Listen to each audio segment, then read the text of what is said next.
ചോറിന്റെ സമയമായിട്ടില്ലല്ലോ, നിനക്ക് കുറച്ചു നേരം ഉണ്ടല്ലോ, നീ എന്തിനാ പോന്നേ?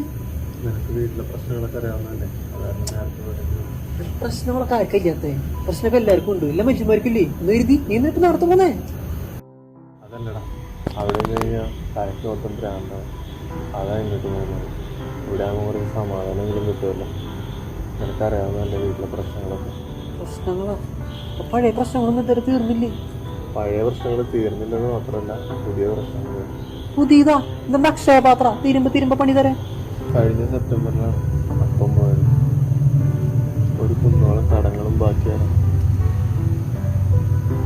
ആരുടെ എത്രയൊക്കെ വാങ്ങിക്കുന്നത് ഒരു പിടിയില്ല. അല്ലെങ്കിലും പുള്ളിക്ക് പറയണം, ആരോടും പറയണ ശീലമില്ലല്ലോ. ഞാൻ തന്നെ വേണം എന്നെ പുറകെ നടക്കാൻ എല്ലാത്തിനും. അല്ല എന്നിട്ടെന്തായി? എന്താവും, പണ്ടൊക്കെ കൂട്ടുകൂട്ടിക്ക് ഞാൻ ഒരുപാട് കഷ്ടപ്പെട്ടു. എന്നെ കൊണ്ട് കൂട്ടിയെ കൂടുന്നതിന് അപ്പുറമായിരുന്നടാ വില. എൻ്റെ ഒരുപാട് ഫ്രണ്ട്സിനോട് ഞാൻ ചോദിച്ചു, പക്ഷെ വേണ്ടത്ര സഹായമൊന്നും കിട്ടിയില്ല. നിനക്കറിയാലോ, എന്നെ മനസ്സിലാക്കാൻ ആർക്കും പറ്റിയില്ല. പക്ഷെ ഒരു കണക്കിന് ചിന്തിച്ചാല് നീ ചെയ്തതിന് തെറ്റ് പറയാൻ പറ്റില്ല. കാരണം ഇപ്പോൾ നിന്റെ അവസ്ഥയിൽ ഞാനാണെങ്കിലും ഇതൊക്കെ തന്നെ ചിന്തിച്ചു. എന്നാലും നിനക്ക് ഒന്നുകൂടി ട്രൈ ചെയ്യാറുന്നില്ല? എന്ത് ആർക്കും നമ്മളെ മനസ്സിലാക്കാൻ ആർക്കും പറ്റിയില്ലെങ്കിൽ പിന്നെ ജീവിക്കുന്നതിന് അർത്ഥം. അതൊക്കെ പോട്ടെ. അല്ല നീ ഇങ്ങനെ ഇങ്ങടെത്തി? അത് പിന്നെ മനസ്സ് കൊടുത്തപ്പോൾ ഞാൻ കയറി തൂങ്ങി.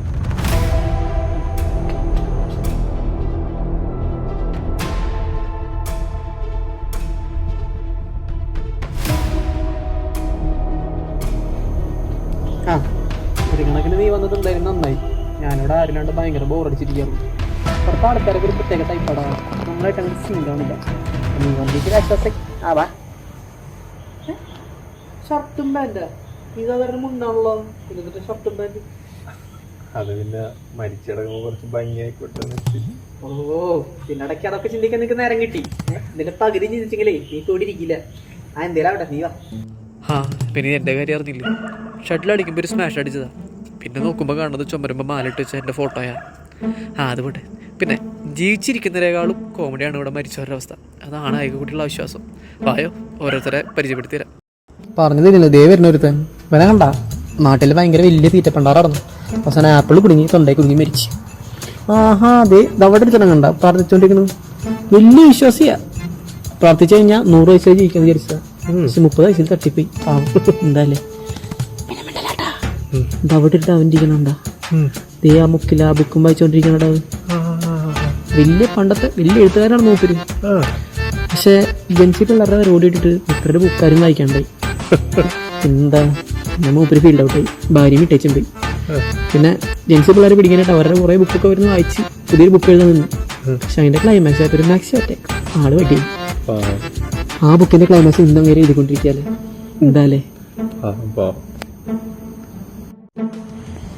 ഏതാണ് ഈ കാട്ടു ബ്രാൻഡ്?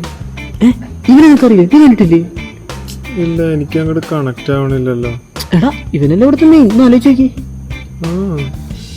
എടാ നമ്മളെല്ലാം വരാൻ കാരണം ഇവനാ. എടാ ഇവനാണ് ഇവിടുത്തെ കാലൻ. അല്ലടാ ഇങ്ങനെ സംസാരിച്ചാ മതിയോ? എന്റെ ബോഡിപ്പ് വരില്ലേ? ഓഹോ, ശരിയാണോ? നമുക്ക് കണ്ടിട്ട്